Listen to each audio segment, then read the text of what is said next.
Hello, everyone. Thank you for tuning in. I am Jay Lee. This is Jay Lee's Corner. This is my review for 90 Day Fiancé Happily Ever After, Season 4, Episode 11. Okay? If you have not done so already, please take a moment to... Damn it. Please take a moment to subscribe to my channel and become a Chamber. Chamber. Dun, dun, dun, dun, dun. I'm probably catching a damn cold because my air conditioner be having it freezing in here. Anyway, do not forget to also like, comment, and share this video. And as always, girl, be blessed. Anyway, so let's get started with the foolishness of it all. Okay, of 90 Day Fiancé, Happily Ever After. Okay, first up we have Liz and Andre. So Liz is in labor. Okay, her water done broke, she's in labor, and we see how her mom and sisters are upset. Why? Because Liz has told them they cannot come to the hospital. They can't come to the hospital. They can't be in the room when she's in labor. They can't be in the room when she gives birth. And they're like, I cannot believe she is excluding us from this situation. And you know what I'm saying? I'm like, damn, they can't even be at the hospital. I get you don't want them in the room, but you don't even want them like at the hospital.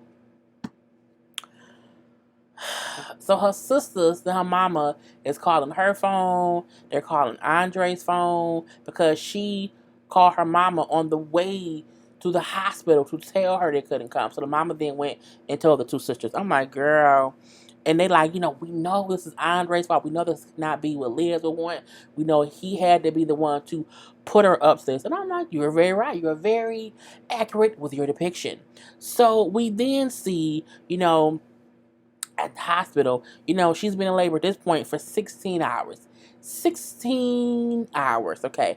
And, you can all tell that she's kind of not happy because she's in pain. Labor's difficult. And how she really, she's not good with her family not being there. She brings up how, he says to her, well, I'm happy that you're not talking to your mother. I'm happy that you told her not to come or whatever.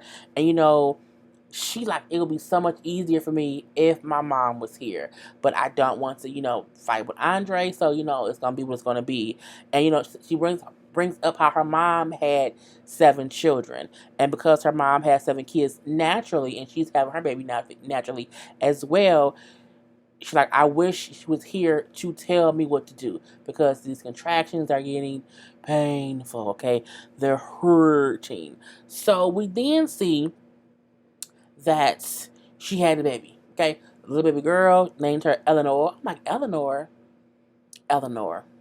I named her Eleanor.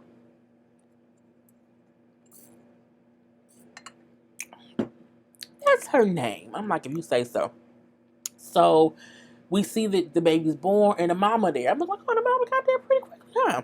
So she brings up how she was so happy to have her mom in the room when she had her. I'm like, how did the mama get there? So she said the contractions got really, really, really tough. So she told Andre to call her mom and to have her mom come down. Mom said Andre called me at 3 a.m. and asked could I come down here, and I got up, threw on some clothes, and immediately got down here for my daughter and helped her through whatever. And I told y'all, all she wanted was support from her mama. Period. It's her first baby. Andre don't know shit about her for no babies.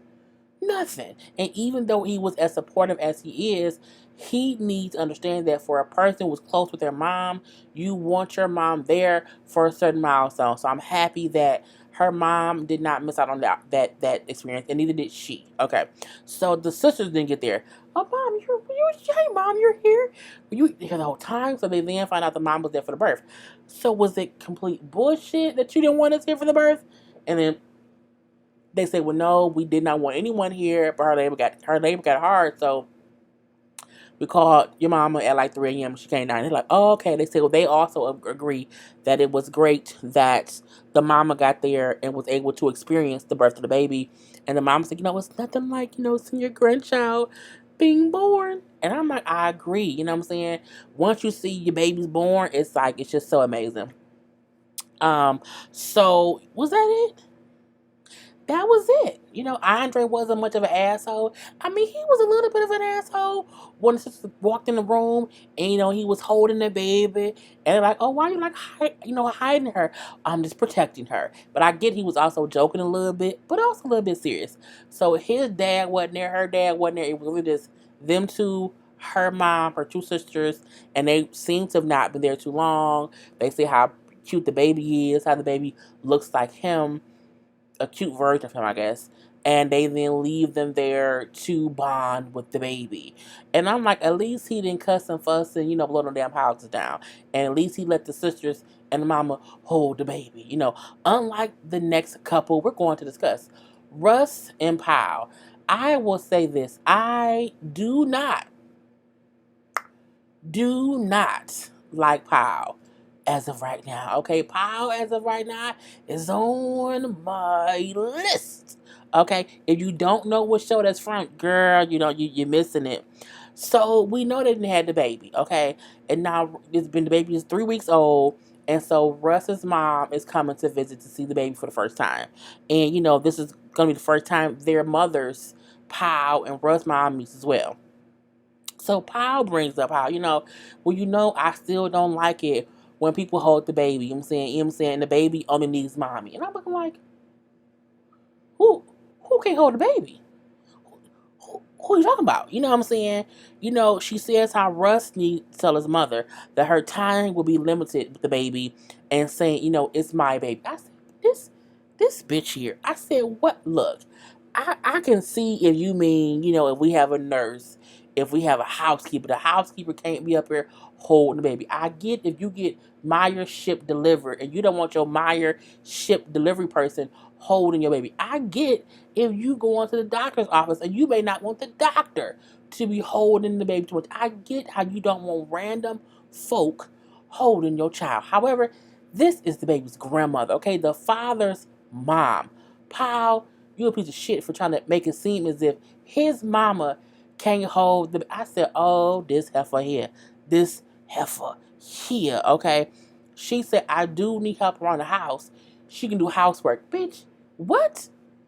Oh, she can do housework. Girl, not on my goddamn watch. Anyway, she can focus on housework, you know what I'm saying, and not the baby so much. And I'm like, why y'all sitting up there and letting her think what she's saying is okay and nerd? Because she's saying it as if she's saying, I don't want the mailman in the house with the baby. You know what I'm saying? I don't want our cable man coming in around the baby. I get, but girl, this is fucking mama. You know what I'm saying? I carried the baby. You know what I'm saying? I pushed him out. You know what I'm saying? He's my child. I'm the one that lost a baby already. He's my child. And I'm like, Russ, say something, bruh. Say something. Speak up. He like, she's my mom. It's her grandson. You know what I'm saying? And she will spend time with him and she will hold him. We both lost a baby. I was like, how fuck you, okay? In all ways, on all days, on Sunday, Monday, Tuesday, Wednesday, Thursday, Friday, Saturday, and Sunday. Okay, all the days of the week. Fuck you, lady. How can you say that your husband's mama can't hold a baby? Unless the mama got a flesh-eating disease, okay, then she can hold that goddamn baby. Unless she has some kind of ailment that can be passed along to the baby, she can hold that baby. Again, it's the grandmother. If no one else have rights to hold a newborn baby, it's the parents, the grandparents, and the immediate aunts and uncles, meaning the parents' siblings. I wish somebody would have told me I couldn't hold DJ when I would have punched him in their throat. All up in the esophagus. Get the fuck out of here with that bullshit. Anyway, but Russ, look, he my son too, and I don't care if I have to sneak my mama in some holding time. She gonna be with some time with my son. You know what I'm saying? And Russ brings up how since having a baby, him and Power were kind of, having issues, mainly because Power is too protective of the baby. I say no, she not being protective. She's being territorial. It's different. She feels like I own this child. The child is mine and can't nobody else have it. I'm looking like the child, his mama ain't gonna kidnap the baby. She it's just dumb. So her mom brings up how, she has noticed how they argue a lot since they had the baby and she don't know why. Cause your daughter is going through some bullshit. I don't know if it's postpartum, if it's some kind of separation anxiety, if it's some kind of offset, off-putting thing that happened because she lost the first baby. I don't know what it is. It's some bullshit is what it is too, as well as that. She brings up how, she wants to back her daughter up because she's here alone. She's here alone and she needs me, whatever. No, she don't. Your daughter choose to be alone. And she not alone. She has a whole husband. She has a whole husband who has a whole family who she don't want to deal with. She don't have to be alone. She doesn't, but she chooses to be. Anyway, but she do say, the mama do say, I don't get why Paul don't want Russ mama holding the baby. That part I don't get. Because she going through some shit. Can't ask her what's wrong with her. So, Russ then say how, she gonna hold my baby here. Paul says, your mom can hold the baby one time. Maybe a few times after I think about it. And Russ like, you know what, I'm finna go. I'm finna go get my mom because I'm finna go get my mom because I don't have time for the bullshit. Because Paul was crazy. Okay. So later we see Paul talking to your mom. And the mom, like, what's wrong with you? Like, what's going on? Paul said, Russ's mom is a teacher and I don't want her trying to tell me what to do with my kid or whatever. And the mom said, well, you can talk to her. You can talk to her and just to say how you don't want, she said, you can talk to her. There's a way to tell her that without being rude. That's what you need to do. She brings up how, she has the right to hold the baby, to parent the baby, and to clean the baby because it's her grandson. And I'm like, but why Paul talking like she crazy? So she tells Paul, you need to stop being selfish. It's one thing to protect your child, but not the way you do it. I'm saying? You're being overprotective. That's the grandson. Paul noticed her mama is kind of being on the side of Russ and Russ' mama. So Paul decides, okay, let me turn my mama against Russ' mama. She then tells the mama, what his family didn't accept me, they were mean to me, they were very, ugly to me or whatever. They didn't like me, they even talked about how I dressed. I didn't see her season. The most I saw and the issues I saw them bring up was how they did not like how she dressed because she was very, she showed a lot of skin, okay? And they were trying to get used to her so they were not as openly friendly. But I don't think they were like horrible to her, to my knowledge, okay? But again, to tell your mom that right before his mom comes, I feel like she did that to make her mom have an issue with Russ's mom. Her mom then said, oh, I can't believe, really? That's ugly. They're hypocrites. I can't. Who would do that? No one can treat her that way. I'm going to talk to his mom when she gets here. And Paul said, oh, well, let's just see what happens.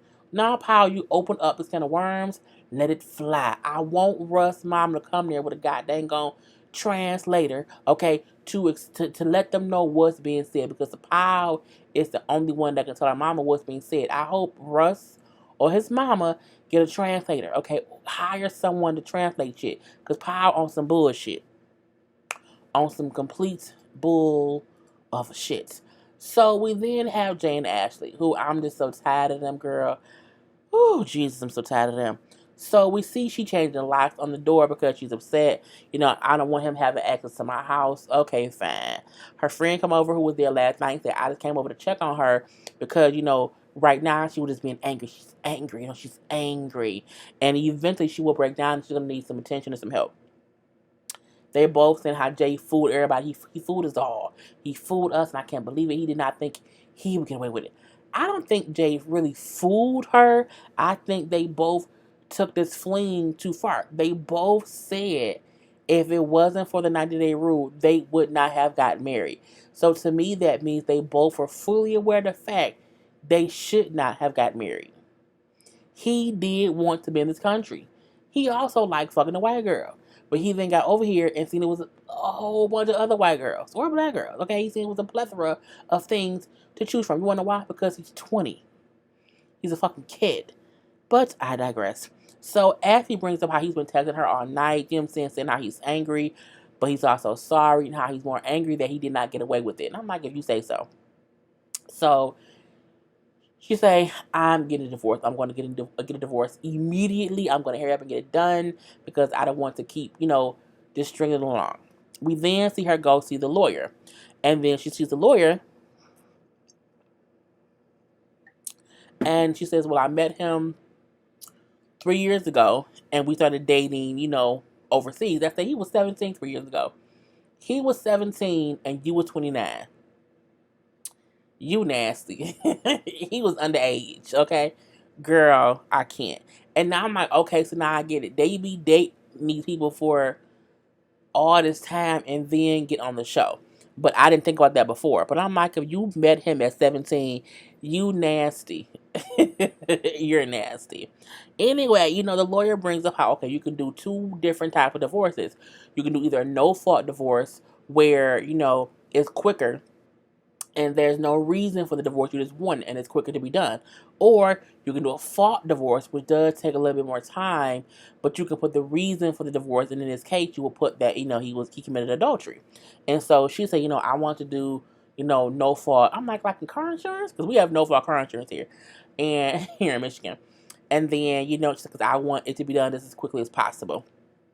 So she had that part done. So as she's sitting there, whatever, he keeps texting me. He just keeps texting me, and we see these little paragraphs of him saying how he's sorry, he loves her, and he wants to work it out. I say if he do, he's stupid. If he wants to work it out with Ashley, he's plumb D stupid. She called the police on you the minute she was upset. The minute she was upset, she called the police on you and then told you can rot in jail, die, die. I hope you die, is what she really said. I think, it's just stupid. Girl, she tried to deport you. Leave that lady alone. Do not work it out with her. She damn near racist. Okay, she's a typical white woman who called the police on a person who did not do anything illegal. Listen, he didn't do anything illegal, and she called the police. But I digress. Anyway, she then leaves the lawyer's office. She calls Jay, and she's like, "I need you to come over. We need to talk." So of course he comes over. He walks in, and she's like, "Sign these." And she tosses some papers out. He's like, "What?" He reads them. She's like, "Those are divorce papers." So he looking like, "You went and got divorce papers." He like, I didn't think that she would go through it. I didn't think she would do that. I didn't think that she would actually file for divorce, and I don't know what I'm gonna do, because again, he just thought they would keep playing the game or whatever because he's a kid. He's a child. She's 32. She is fully aware. She may be, girl, maybe she a little bit slow. Maybe she a little bit touched that she thought this would work out. But I digress. He reading the stuff. He like, I'm not signing this. I'm not gonna sign this out. You know what I'm saying? He says, I don't want to sign the divorce papers. I also don't want to be an immigrant. You know what I'm saying? Get locked up on this stuff. Like, I don't know what I want to do. So she gives him, no, he gives her back the papers and say, I ain't signing it. I'm gonna leave. I ain't got time. He go pack some more stuff in the bag, and then he like, I'm not gonna do it. She said, well, look, if you already filed for the divorce, so if you sign the papers, I will take you to the bank and I will take you to the airport. If you don't sign the papers, I won't give you anything. He like, no, you can take me to the bank first and then I'll sign them or whatever. I'm like, is this a money grab? Is this blackmail? Like, girl, so I'm not doing that because I have to have proof that you signed them or whatever. I need the camera to see that you signed them or whatever. And then he's upset because she doing it on camera. Y'all, you can't be mad that she's doing it on camera because y'all do a show. You can't be upset about that. So she like, either sign these right now or I'm not giving you any money. So he leaves upset, saying, I ain't signing shit. I'm done. I'm leaving. I'm tired of y'all arguing. I got the nerve. And he like walking down the road at night. I'm looking like, bruh, someone's gonna try to murder you. Get your black ass off that road and that white ass. No, just go in a house somewhere and do something different.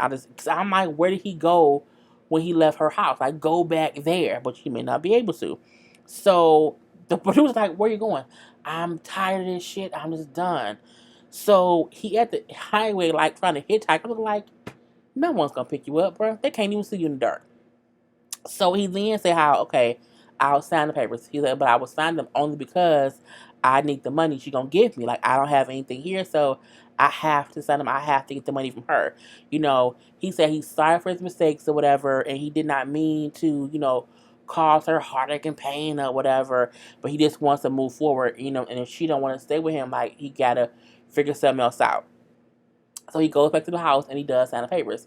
I would not have signed shit without a lawyer, but he can't afford one. You know what I'm saying? So he's really in a bad situation, which is why he shouldn't have cheated in the first place. I think she tricked him though, because when she told him I already filed the papers, that did not mean it was final. Like she used his ignorance against him because she knew he don't know, law here. And I feel like he felt like, okay, she already signed them. If I don't sign, she's already filed them. So if I don't sign them, it doesn't matter. I'm gonna still get divorced. So I might as well sign them and get his money and be done with it or whatever. So we find out that she said how he does not want to go back to Jamaica. He wants to go live with his brother in Florida. So she's gonna buy his plane ticket, pay for a hotel for him for the night because the flight don't leave until the morning, and drive him to the airport. When the flight has to be whatever. And I'm like, girl, and gave him some money. This is the crazy part. She could have done all of that without calling the police. She could have done all of that without calling the police the day before. You were upset that your husband cheated. I completely get that. She has a reason to be upset. She did not have to call the police. You could have easily said, like, I want a divorce, leave my house, bitch, be gone, I'm filing for divorce. And all of that could have still been done without her calling the police. But she's spiteful and she wants him deported because she's upset. And because true T, she's a white woman, he's a black man. Period. Okay, and we're gonna move on from that. Jay says how he wished he did better because he let a beautiful, strong woman walk out his life. Jay, move the fuck on, bro. Either go back to do something else. Do something else. She gonna find some other white person to be her white self and have white kids. It's gonna be what's gonna be. Is it one more? Okay, two more. Cole and Larissa, or let's do Chantal and Pedro. Look, Chantal and Pedro has a whole show coming out. So I almost feel like, do we care? Because we know they're still together. I don't want to make this long though, because I feel like it was a lot of conversation. They go on the little vacation, right? Pedro and Chantal. And um I'm like, it's funny because y'all are on a vacation, taking a vacation, but it's what it is.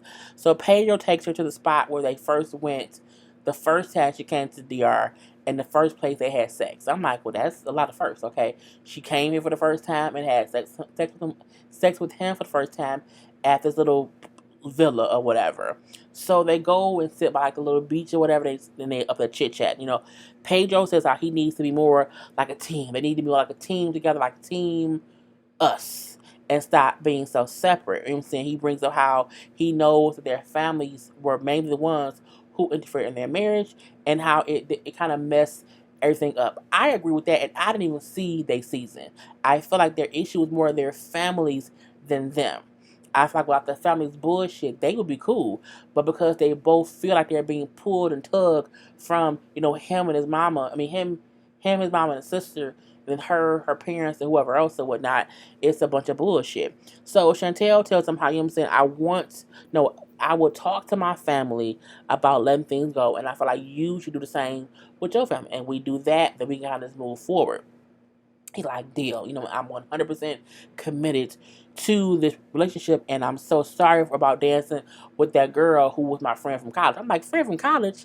She ain't no friend from college. That ain't who that girl is. And Chantel, like, that was not a friend from college. I believe that was your sister's friend, right? He's like, well, yeah. Why are you lying, Pedro? Like, why are you lying, Pedro? I can't. Why would you tell me a story like that, Pedro? He brings up how I didn't want you to be angry about it. You know what I'm saying? And, you are my future. I just need you to forgive me. Can you please forgive me? And Pedro seems nice at this point. Like, he's smiling and shit, holding her hand. They kissing and hugging and kissing, all that stuff. And so, they get in the water. They, dangle in the water, all like, beachy and shit. Oh, let's run up the beautiful thing. They look like a whole regular married, loving couple, okay? And then she said, but she still wants to ask him about if he really, if when they first met, if it was set up because of what Obed told her. But I'm like, girl. So they go have dinner. And it was a pointless conversation to me because it was repetitive questions. When we first met, was it set up? And he's like, no. Okay, no. I love you. That's what matters. Well, Pedro, if when we first met, if it was a setup, but we fell in love, I won't be upset. You're lying, okay? You would be upset. You may get over, but you will be upset. So, he's like, no, that's not true. Like, you should not be listening to Obed. Like, Obed, that's not like us. Why are you listening to other people? I feel like this. If you ask someone a question and they answer it, you can't then badger them into like giving you the answer that you want.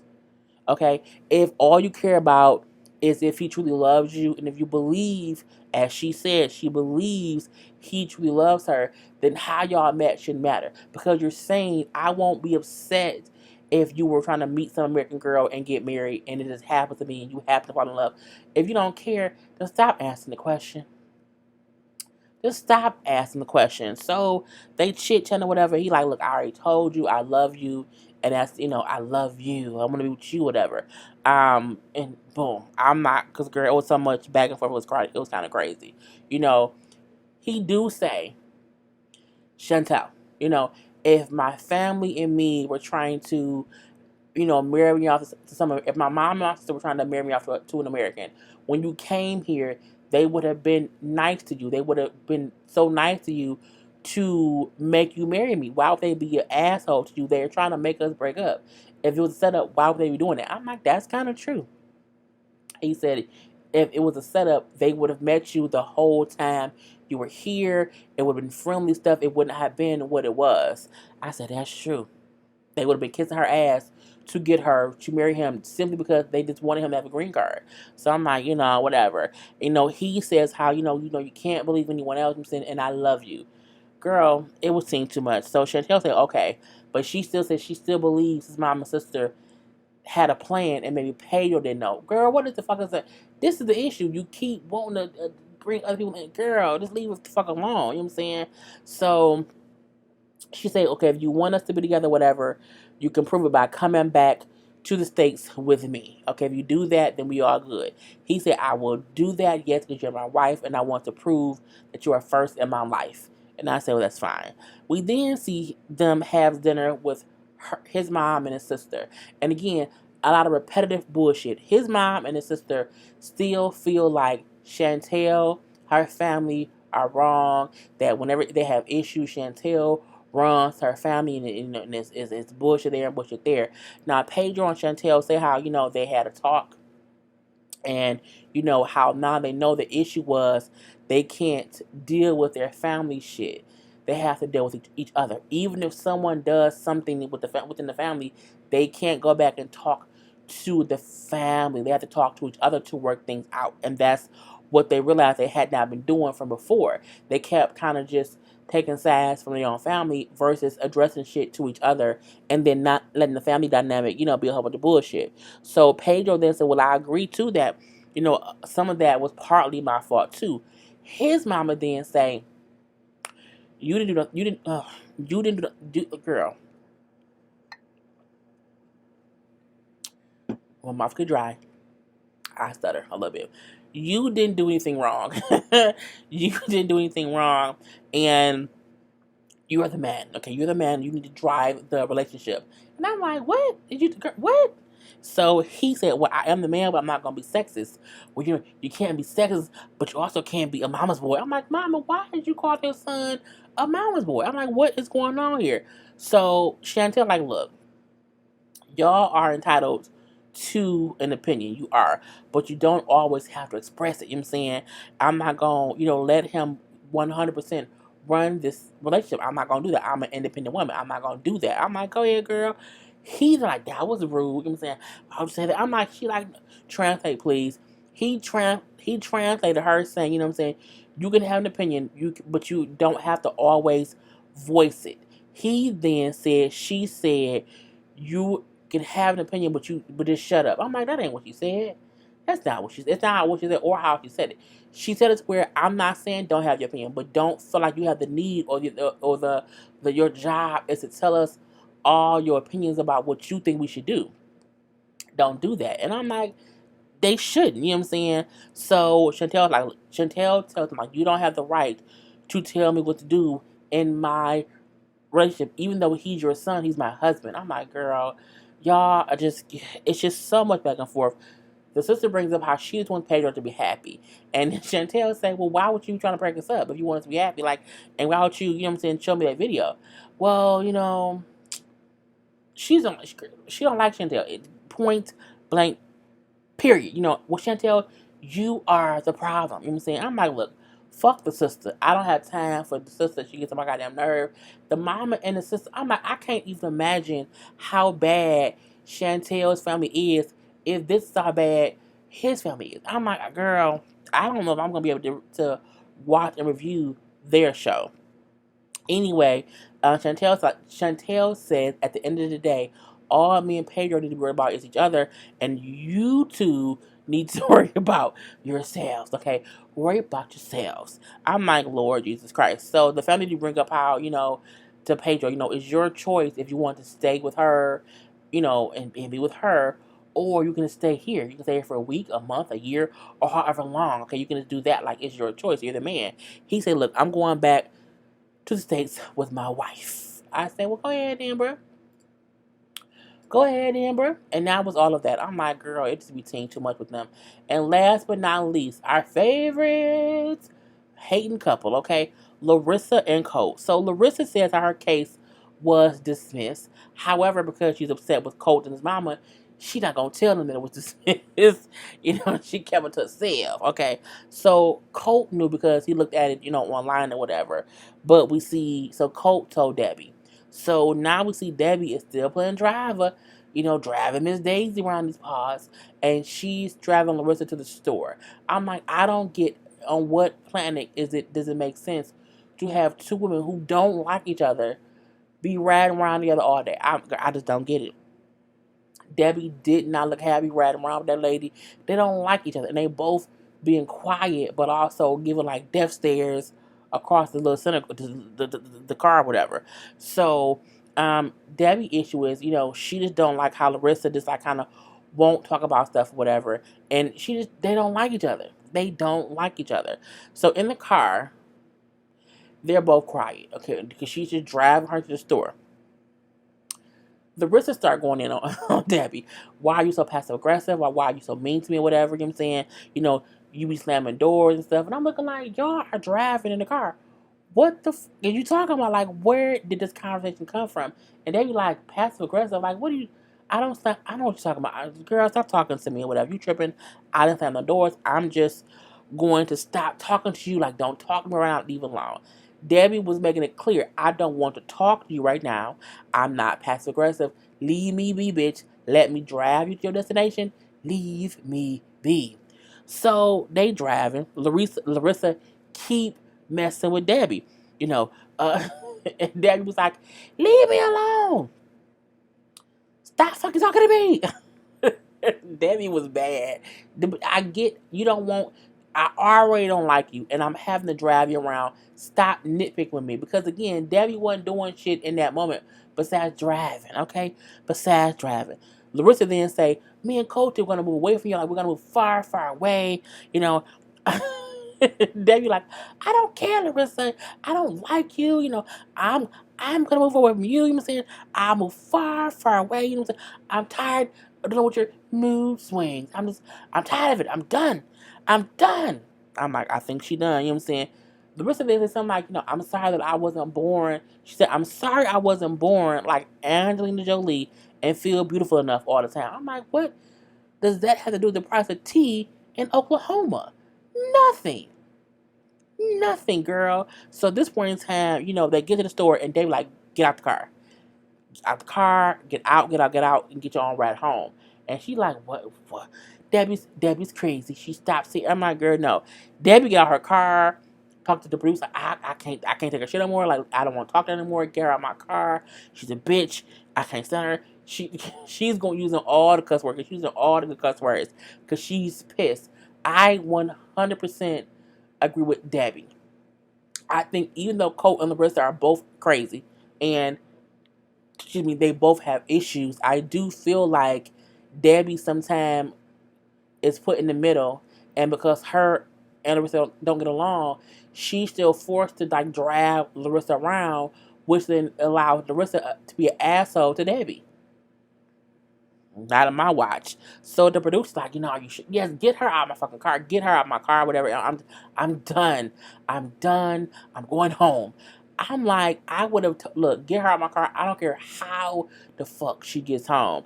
You know what I'm saying? So, Debbie get her car, girl, peeled off or whatever. And, Debbie's insane. She put me on a car. If it wasn't for the production, I'll be stranded. You should have thought about that, bitch, before you started caring. You cannot be fucking with people when they're your ride. You can't do that, girl. You just can't do that. You know what I'm saying? She brings up how Debbie always wins because Colt always protects Debbie and does not stand up for her. I'm like, girl. So Colt then gets home. Colt gets home and, he's like, okay, so what happened? Well, Debbie was messing with me, you know what I'm saying? She freaked out again, and, she was slamming the door. She was screaming, don't talk to me. She was talking about how, she doesn't want to live here with us anymore. I'm like, no, you told her she slammed the door. You told her that y'all were moving because you don't want, I'm like, you are so, we saw it on camera, bitch. We saw the whole, girl, we saw the whole thing. So he like, what? And she then said, you need to talk to your mama and tell her to respect me. And then he like, well, what did you do to make her go off? Like, my mom is sweet. Like, she doesn't go off for no reason. I see that he was saying, like, it ain't that she don't go off. My mom is very, very sweet. However, you have to do something to piss her off, and then she will go the fuck off. You know what I'm saying? And I didn't do anything. Well, you're usually not nice to her. So what happened? She gets pissed. You know what I'm saying? You won't say your mom is wrong. You won't protect me. You know what I'm saying? She go in the kitchen. No, she go upstairs. Colt goes in the kitchen and grab the bottle of Jack Daniels. It was like a whole, maybe three, four shots left. And he just downed the whole bottle. And put the empty bottle back in the cabinet. That would have pissed me off. Put that empty ass bottle in the trash can, Coachy. Okay, Larissa come back downstairs. I'm going to do what I want to do. I'm going to decorate how I want to decorate. She's like snatching the towels, the rags away in the kitchen or whatever. You know what I'm saying? Your mom's an asshole. She's a bitch. Talk to your bitch ass mom, Cody. Okay, and then she's like, are you fucking your mom? Are you fucking your mom? You treat her like a lover. And these are her words, not mine. She then says, "Fuck you, asshole, you fat pig," and she leaves.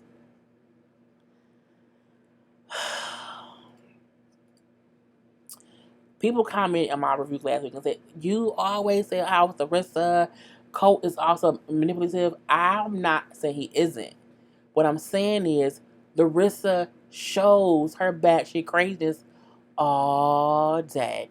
And all of this shit was batshit craziness. And I'm like, girl, enough of the bullshit of it all. Anyway, that was whole episode, y'all. I'm gonna go to bed, bitch. I love you all. Peace.